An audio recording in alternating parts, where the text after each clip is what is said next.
Welcome back to Educator.com's English grammar course. This lesson is on verbs. Let's get started.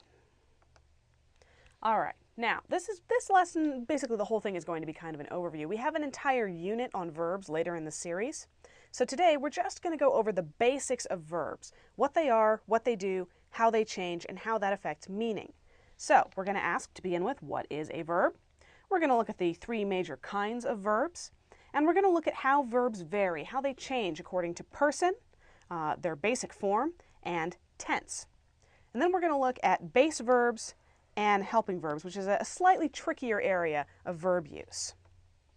All right, what is a verb? Well, the English word verb comes from the Latin word verbum, which means word. So a verb is a word. This is actually kind of indicative of the way English speakers think about verbs, because verbs express an action or a state of being, and every complete sentence needs to have one. You can have a sentence in English that is exactly one word long, like stop, and that one word will be a verb. If you don't have a verb in your sentence, you don't have a sentence. So, in a lot of ways, they are the most essential part of the English language, so it's really no surprise that we get them from the word for word, because they're the words you really need.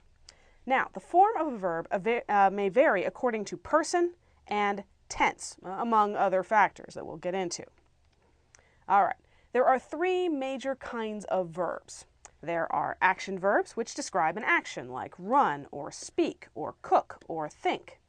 Then you have linking verbs. Linking verbs connect nouns or pronouns with complements, other nouns or adjectives or adverbs.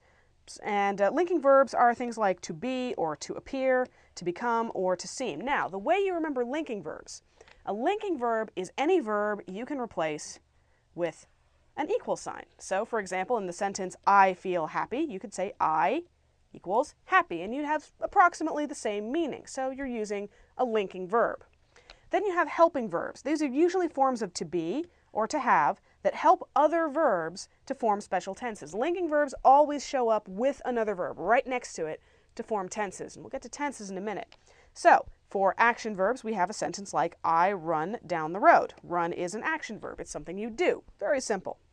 For a linking verb, we have, I feel happy.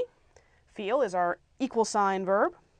And for helping verbs, you have, I have been waiting for you. Now, waiting is an action verb. It's something you do. But have been is a helping verb that helps to form a new tense out of waiting. We'll get to tenses.